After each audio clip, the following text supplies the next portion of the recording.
بسم اللہ الرحمن الرحیم۔ السلام علیکم۔ بالآخر جمعیت علماء اسلام اور تحریک انصاف ایک بڑے اتحادی میں تبدیل ہونے کی توقع ہے۔ مولانا فضل الرحمان اور عمران خان کی اڈیالہ جیل میں ملاقات کے حوالے سے انتہائی عام اور بڑی خبر آ گئی ہے۔ آپس کے اندر اس وقت کیا چل رہا ہے اور آنے والے دنوں میں کیا تحریک انصاف اور جمعیت علماء اسلام دونوں کے قائدین اور کارکنان ایک ہی احتجاج کے اندر شریک ہوں گے؟ تفصیل آپ کے سامنے رکھنی ہے۔ کوئٹہ کے اندر تحریک انصاف کے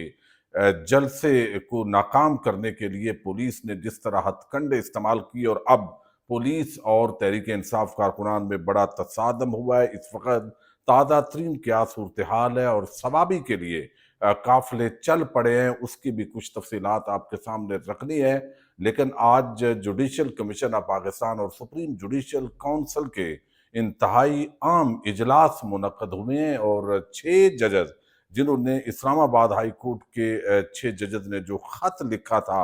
اس کا کیا بنا، اس کے حوالے سے بھی دو چیزیں آپ کے سامنے رکھنی ہے۔ امید ہے ویڈیو آپ سماعت کریں گے اور ہمیشہ کی طرح اپنے قیمتی فیڈ بیک سے ضرور آگاہ کریں گے۔ اسلام آباد ہائی کورٹ کے 6 ججز نے خط لکھا تھا اور خط بنیادی طور پر یہ تھا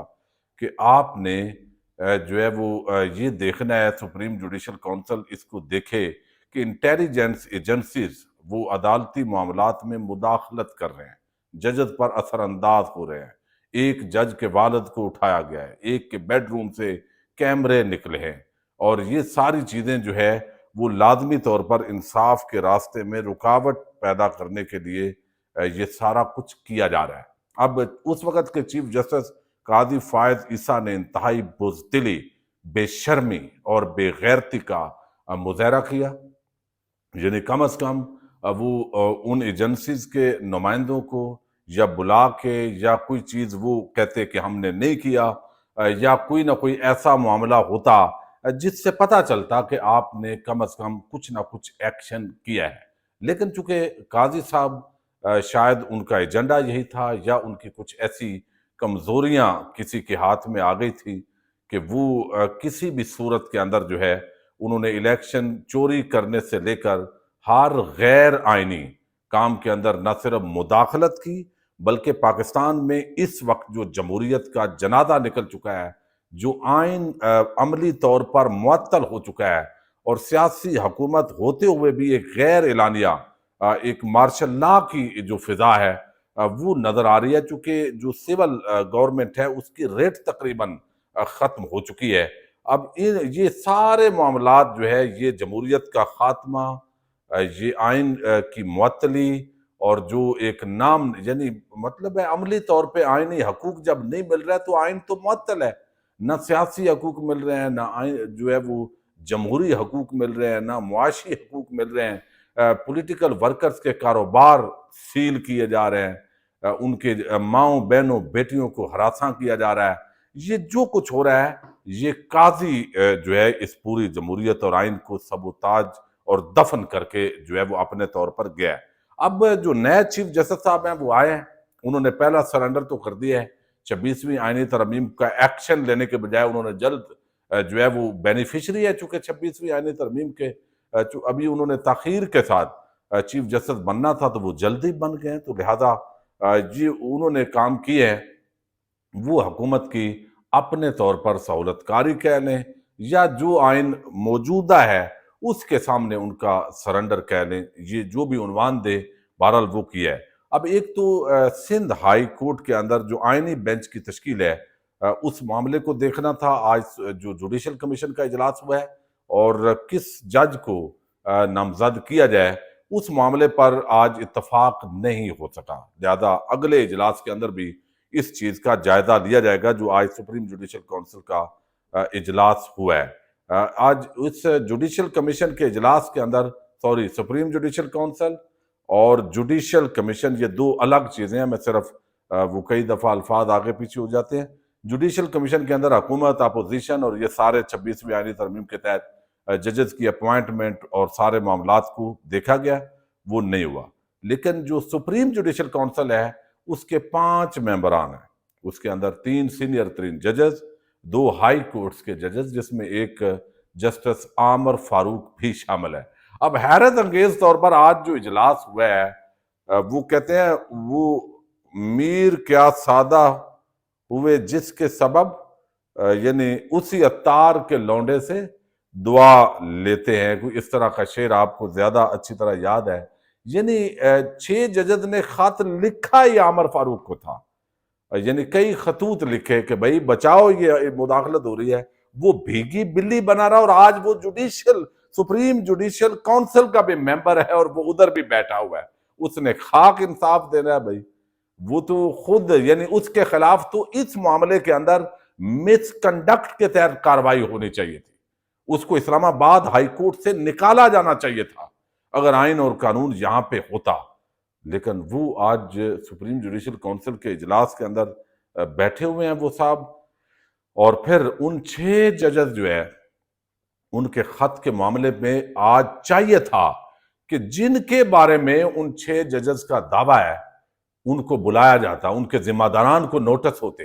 اگر چیف جسٹس یحییٰ آفریدی کے اندر تھوڑی سی وہ آئین کا یا وہ بے خوف ہوتے، ان کو کوئی ڈر نہ ہوتا، وہ یعنی وہ بے لگام ان کرداروں کو میسج کرتے، ان کو نوٹس بھیجتے، ان کو بلاتے، بھئی آپ یہ ان فلاں جج کے والد کو اغوا کس نے کیا ہے، آپ کی طرف کھرا جا رہا ہے، یہ فلاں جج کے جو گھر کے اندر بیڈ روم کے اندر جو کیمرے لگائے ہیں وہ کس نے لگائے ہیں، کھرا آپ کی طرف جا رہا ہے، آپ اپنی وضاحت کریں۔ لیکن وہ کچھ بھی نہیں ہوا، تو 6 ججز کا خط کا اب اچار ڈالنا ہے بھئی آپ نے، یعنی ادھر ڈسکس ہی نہ کریں جو آپ کر ہی نہیں سکتے، تو اب مزید معاملات کو آگے جو ہے وہ دیکھا جائے۔ اچھا، دوسری جو بڑی ڈیولپمنٹ ہے اور حیران کن طور پر، تحریک انصاف کے اسد کیسر اور کچھ لوگ، اخوان زادہ وہ بڑا زبردست آدمی ہے، نوجوان انرجیٹک، وہ تحریک انصاف اور مولانا فضل الرحمان کو قریب لانے کی بہت کوشش انہوں نے کی اور وہ کوشش کامیاب ہوئی ہے۔ اب کچھ لوگوں کا یہ کہنا ہے، اور میرا بھی موقف اس پہ ہوتا ہے، کہ مولانا فضل الرحمان ایک گھاگ سیاستدان ہے اور وہ اپنا سیاسی فائدہ دیکھیں گے، تحریک انصاف نے اپنا فائدہ دیکھنا ہے۔ عمران خان کی رہائی سے ان کو دلچسپی نہیں ہے، لیکن وہ یہ دیکھ رہے ہیں کہ جب 26ویں آئینی ترامیم ہوئی اور اس کے بعد ان کے گھر ڈیرے لگائے، تحریک انصاف آئی، انہوں نے ناک کی لکیریں رگڑوائیں، اور اس کے بعد مولانا کے قد میں کاٹ میں اضافہ ہوا ہے۔ اب تحریک انصاف کو بھی مولانا فضل الرحمان کی وہ طاقت بنیادی طور پہ چاہیے، اس کی ضرورت ہے، ایک بھرپور قسم کے احتجاج کے لیے وہ طاقت چاہیے، چونکہ جس طرح 26ویں آئینی ترامیم ہوئی ہے اور آگے جو کچھ انسانی حقوق کی پامالیاں ہو رہی ہیں اور یہ ساری چیز، اور اسٹیبلشمنٹ کی طرف سے جو بعض ہرکاریں ہیں وہ کہہ رہے ہیں کہ مولانا فضل الرحمان جو ہے وہ ون کریں گے، یعنی مقصد یہ ہے ان کا کہ یہ جو جتنا کچھ ہو رہا ہے وہ مولانا فضل الرحمان اس صورتحال کا اگلے الیکشن میں ان کو فائدہ ملے گا، تو مولانا فضل الرحمان کو ہم خیبر پختونخوا دیں گے۔ یہ ساری چیزیں بھی ان کو جو ہے وہ کوشش کی جا رہی ہے کہنے کی۔ لیکن بہرحال تحریک انصاف کے جو لوگ مولانا فضل الرحمان سے رابطے میں ہیں، اور بہت سارے جو رپورٹرز ہیں، جو اندرونی کہانیاں سامنے آئی ہیں اس کے مطابق وہ سمجھتے ہیں کہ مولانا کا جو موقف ہے موجودہ اسٹیبلشمنٹ اور یہ جو الیکشن چوری ہوا ہے اس کے حوالے سے بڑا دو ٹوک اور واضح ہے۔ اب اس کے بعد مولانا فضل الرحمان اور عمران خان کی اڈیالہ جیل کے اندر جو ملاقات ہے اس کا بندوبست کرنے پر یہ تقریباً پچھلے 2 مہینوں سے کوششیں ہو رہی تھی، اور اب یہ بڑے عام ذرائع دعویٰ کر رہے ہیں کہ یہ طے پایا ہے کہ مولانا فضل الرحمان کی ملاقات عمران خان سے کروائی جائے گی، تاکہ کچھ معاملات کے اندر جو اتفاق رائے پیدا ہو، تو یہ مولانا فضل الرحمان کچھ کمٹمنٹس کرنا چاہتے ہیں، وہ چاہتے ہیں کہ ایک بھرپور قسم کی جو تحریک ہے وہ چلائی جائے، لیکن چونکہ تحریک انصاف کے کئی گروپس ہیں وہ ایک سے بات کرتے ہیں، تو علی امین گنڈا پور اس وقت جن کے ہاتھ میں سارے معاملات ہیں، وہ چونکہ مولانا فضل الرحمان کے مخالف ہیں، ایک ہی ضلع سے آپ مخالفت کے اندر الیکشن لڑتے ہیں، تو وہ اب کوئی نہ کوئی ایسا بیان دے دیتے ہیں، شیر افضل مروت کوئی بیان دے دیتا ہے، تو وہ جو ایک اتحاد کی فضا بنی ہوتی ہے وہ خراب ہوتی ہے۔ مولانا چاہتے ہیں،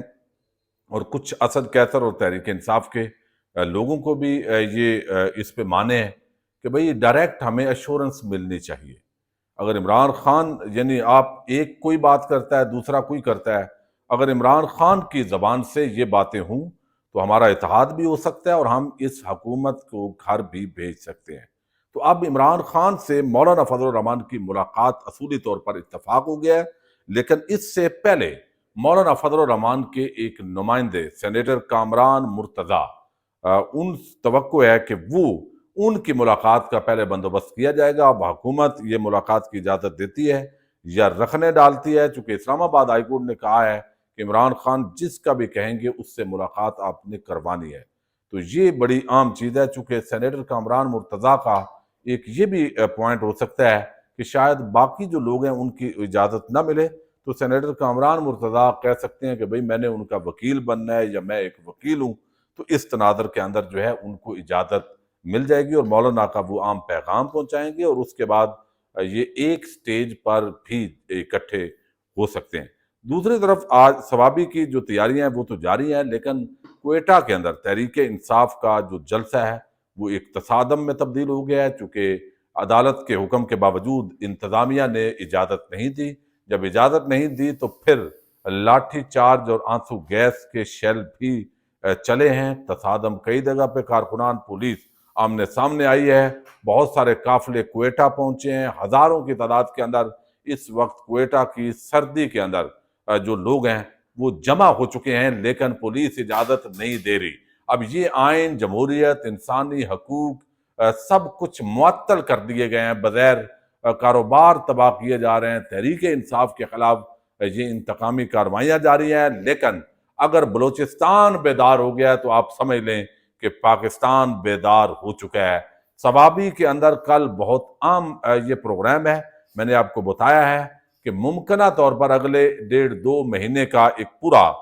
جو میکنزم ہے، پلان ہے، وہ دیا جا سکتا ہے، مختلف جلسے اناؤنس کیے جا سکتے ہیں، لیکن اسلام آباد کی طرف لانگ مارچ بھی اچانک کیا جا سکتا ہے۔ اس کے چانسز کم ہیں، لیکن یہ بات جس طرح لوگوں کو جمع کیا جا رہا ہے یہ اس طرح بعید نہیں ہے۔ بہرحال دیکھتے ہیں اس کے اندر کیا ہوتا ہے۔ پاکستان زندہ باد۔